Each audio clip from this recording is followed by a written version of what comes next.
Good morning. Today we're continuing our Christian mindfulness journey, and we are continuing on these days before the cross. Today I'm going to read a passage from John's Gospel in chapter 12, from verse 23. So I'm just going to read all the red letter words, the ones that Jesus spoke. The hour has come that the Son of Man should be glorified. Most assuredly I say to you, unless a grain of wheat falls onto the ground and dies, it remains alone. But if it dies, it produces much grain. He who loves his life will lose it, and he who hates his life in this world will keep it for eternal life. If anyone serves me, let him follow me, and where I am, there my servant will be also. If anyone serves me, him my Father will honor. Now my soul is troubled, and what shall I say?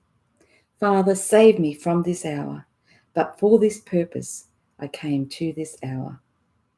Father, glorify your name. Then a voice came from heaven saying, I have both glorified it and will glorify it again. Jesus answered, this voice did not come because of me, but for your sake. Now is the judgment of this world. Now the ruler of this world will be cast out, and I, if I am lifted up from the earth, will draw all peoples to myself.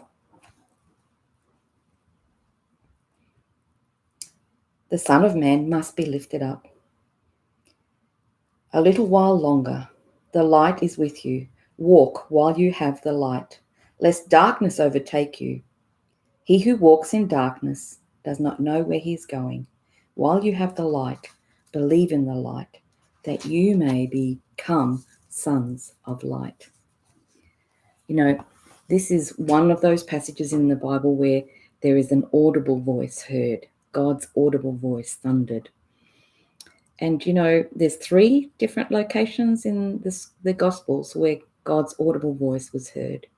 Once at Jesus' baptism, and then also at the Transfiguration, when Jesus took Peter, James, and John up on the mountain and he was transfigured. And again, a voice said, this is my beloved Son, listen to him. And here we get God's audible voice again.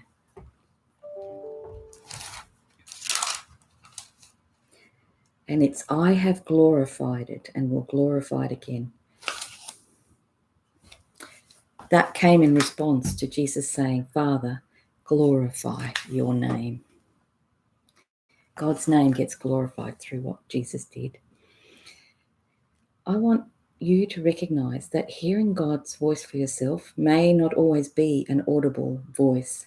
People in this passage, if you go and read John's Gospel in John 12, people thought it thundered. Some people thought that the voice was an angel. And so there were people, they'll put it to something else. So you get to choose when you hear God's voice, is it God's voice or is there some other explanation? I choose to recognize that when I've heard God's voice, even if it's an inner witness type inside voice, I choose to accept that it is God's voice and that God is speaking directly to me and that I am the beloved child. And it's my intention to glorify Jesus and to glorify God through this Facebook page and through this website.